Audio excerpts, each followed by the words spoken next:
बिस्मिल्लाहिर्रहमानिर्रहीम। अस्सलाम वालेकुम दोस्तों, एक नई वीडियो के साथ हाजिर हैं। चलिए अपनी वीडियो स्टार्ट करते हैं। रशियन एयरफोर्स की तरफ से एक वीडियो रिलीज की गई है। इस वीडियो के अंदर अमेरिकन नेवी का एक P-8A Poseidon maritime petrol aircraft दिखाया गया। आपने बहुत से P-8 मैरीटाइम पेट्रोल एयरक्राफ्ट्स की तस्वीर वीडियोस देखी होंगी, लेकिन कभी आपने गौर किया कि इन P-8 पोसाइडन जहाज़ों की वीडियोस या तस्वीर के अंदर से कुछ ऐसे P-8 पोसाइडन जहाज होते हैं जिनकी बैली के ऊपर एक लंबा सा जो है वो रेडार लगा होता है। नॉर्मली इस तरह के रेडार आपको एवेक्स जहाज़ों के ऊपर नजर आते हैं, ईसा रेडार्स होते हैं, लेकिन वो जहाज के ऊपर वाली साइड पे लगते हैं। जैसे कि पाकिस्तान का जो एरियाई है, या इंडिया का जो नेत्रा है, या चाइना का जो KJ-200 था, इन एवेक्स जहाज़ों के ऊपर ये एक बीम सा ईसा रेडार जो है वो लगा दिया जाता है और ये एवेक्स का काम करता है, एयरबॉर्न अर्ली वार्निंग का काम करता है और एयर वॉरफेयर को कंडक्ट करने के काम आता है। इस तरह का एक और जहाज हुआ करता था E-8J स्टार। ये बेसिकली अमेरिकन एयरफोर्स ही इस्तेमाल करती थी, लेकिन इसको अमेरिका की आर्मी के लिए जो है वो यूज किया जाता था। अमेरिका की आर्मी के लिए क्यों यूज किया जाता था? क्योंकि इसकी बैली के ऊपर ये रडार लगा होता था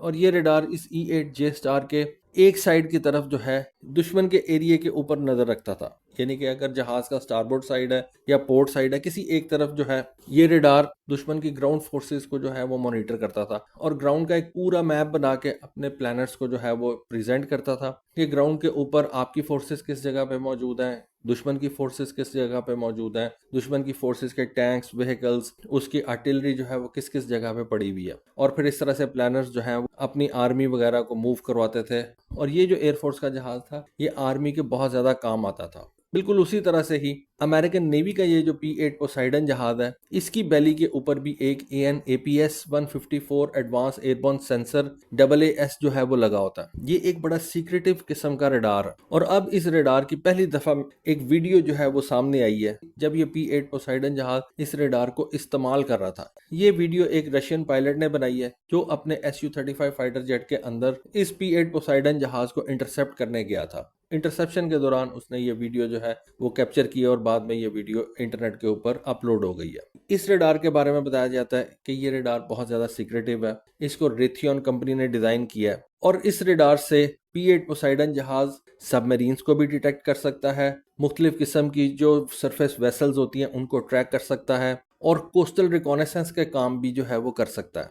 E-8J स्टार जहाज जो था वो सिर्फ ग्राउंड मैपिंग करता था, सार मैपिंग भी करता था, लेकिन वो ग्राउंड फोर्सेस के बारे में अपने प्लानर्स को जो है वो इन्फॉर्म करता था। ये जो P-8 पोसाइडन जहाज का AN/APS-154 रेडार है, ये मैरीटाइम डोमेन के अंदर जो है वो रह के काम करता है और बताया जाता है कि ये रेडार स्टारबोर्ड साइड और पोर्ट साइड दोनों तरफ जो है वो अपने एडवर्सरीज को जो है वो देख सकता है, उसकी सबमरीन्स को डिटेक्ट कर सकता है, उसके सरफेस वेसल्स को देख सकता है, कोस्टल रिकॉनेसेंस जो है वो कर सकता है। दूसरी चीज ये कि P-8 पोसाइडन जहाज पे ये रेडार लगाया भी जा सकता है और इसको रिमूव भी किया जा सकता है। यानी कि आप कह सकते हैं कि ये एक मॉड्यूलर रेडार है और इससे अमेरिकन क्या फायदा लेते हैं? अमेरिका इससे ये फायदा लेता है कि अमेरिका जिस मुल्क को चाहे P-8 पोसाइडन जहाज तो सेल कर दे, लेकिन अगर वो समझता है कि अभी उसने उस कंट्री को ये AN/APS-154 रेडार नहीं देना, तो वो P-8 पोसाइडन जहाज से ये रेडार जो है वो उतार भी सकता है। जिस कंट्री को अमेरिका चाहे कि ये उसने रेडार देना है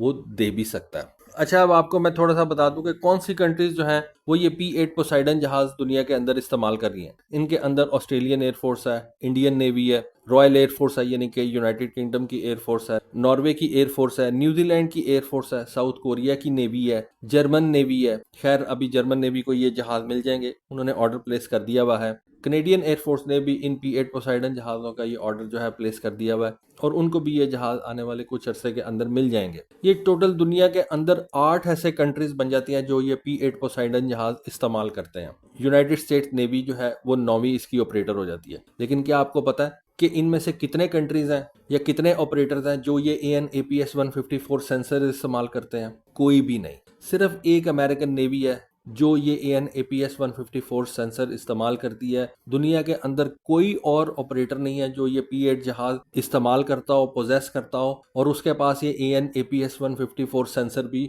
या रेडार भी मौजूद हो। अमेरिका ने ये रेडार किसी और कंट्री को नहीं दिया। इससे आप इस सेंसर की या इस रेडार की कैपेबिलिटीज का, इसकी सेंसिटिविटी का अंदाजा लगा सकते हैं। ऑस्ट्रेलिया, इंग्लैंड, अमेरिका कितने क्लोज हैं। मतलब मैं ठीक है इंडिया की बात नहीं करता, इंडिया के पास बहुत ज़्यादा पैसे हैं, तो यूनाइटेड किंगडम के पास भी काफ़ी ज़्यादा पैसे हैं, और यूनाइटेड किंगडम और ऑस्ट्रेलिया जो हैं वो अमेरिका के बहुत ज़्यादा नज़दीक हैं एज़ कम्पेयर टू इंडिया या जर्मनी। कनाडा, कनाडा मतलब उसके बारे में क्या कहना, वो तो अमेरिका की एक 52nd स्टेट या 51st स्टेट जो है वो माना जाता है। खैर अगर ये बात अगर किसी कनेडियन को बोलेंगे तो उसको गुस्सा चढ़ता है, लेकिन एक ये जोक सा जो है वो बना हुआ है कि कनाडा तो अमेरिका की एक अपनी स्टेट है, अमेरिका कभी भी उसको अपने साथ जो है वो अनेक्स कर सकता है। खैर इस जोक को प्रेसिडेंट ट्रंप ने आते ही सीरियस करने की कोशिश की थी, तो कनेडियंस जो है वो गुस्सा कर गए हैं, और उन्होंने, शायद आपको याद होगा कि F-35 जहाज का ऑर्डर जो है उसको भी उन्होंने वक्ती तौर पे धमकी लगा दी है कि हम कैंसिल कर देंगे। कनेडियंस को इस वक्त ट्रंप पे बहुत ज्यादा गुस्सा है। तो बात हो रही थी इस AN/APS 154 रडार की। तो मैं ये आपको बता रहा था कि दुनिया के अंदर जितनी भी ये कंट्रीज ये P-8 पोसाइडन जहाज इस्तेमाल करती हैं,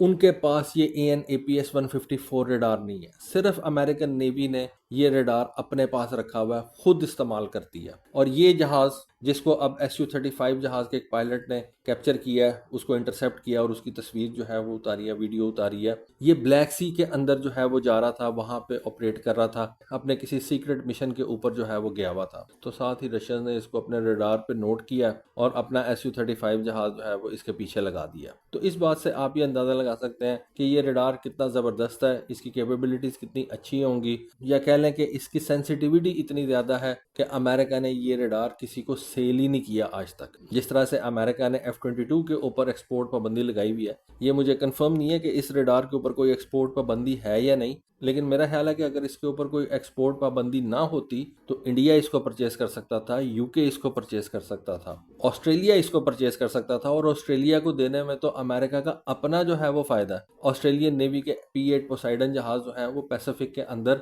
चाइनीज नेवी के ऊपर जो है वो आसानी से नजर रख सकते हैं, लेकिन अमेरिकन ने ये AN/APS 154 रडार किसी को भी सेल नहीं किया। फिर इस AISA रडार के बारे में ये बताया जाता है कि ये मूविंग टारगेट इंडिकेशन जो है वो कर सकता है, सिंथेटिक अपर्चर इमेजिंग जो है वो हासिल कर सकता है। ना सिर्फ किसी भी मूविंग टारगेट को ये सी के ऊपर डिटेक्ट कर सकता है या ट्रैक कर सकता है, बल्कि लैंड के ऊपर भी किसी मूविंग टारगेट को ये AN/APS 154 रडार जो है वो ट्रैक कर सकता है, और बड़ी हाई क्वालिटी की रडार इमेजेस जो है वो प्रोड्यूस करके पीछे कमांड सेंटर को भेज सकता है। दिन हो, रात हो, को पुअर वेदर हो, किसी भी किस्म की डिफिकल्ट कंडीशंस हो, उनके अंदर ये रडार बड़े अच्छे तरीके से काम करता है। कोस्टल एनवायरनमेंट के अंदर जहां पे आपको पानी और लैंड दोनों को साइमल्टेनियसली जो है वो स्कैन करना होता है, बहुत ज़्यादा क्रिटिकल होता है, और वहां पे आपको इस तरह का एक अच्छा रडार जो है वो रिक्वायर होता है, और इसके पीछे बहुत अच्छी कंप्यूटेशनल पावर भी जो है वो आपको चाहिए होती है। ठीक है, आपके पास डाटा तो आ गया, उस डाटा को एनालाइज किसने करना है, प्रोसेस किसने करना है, उसके लिए बड़े ज़बरदस्त किस्म के आपको कंप्यूटर्स चाहिए होते हैं, और वो कंप्यूटर्स खैर P-8 पोसाइडन जहाज के अंदर अमेरिकन ने जो है वो लगाए हुए हैं। और ये अब इस AN/APS 154 रडार की,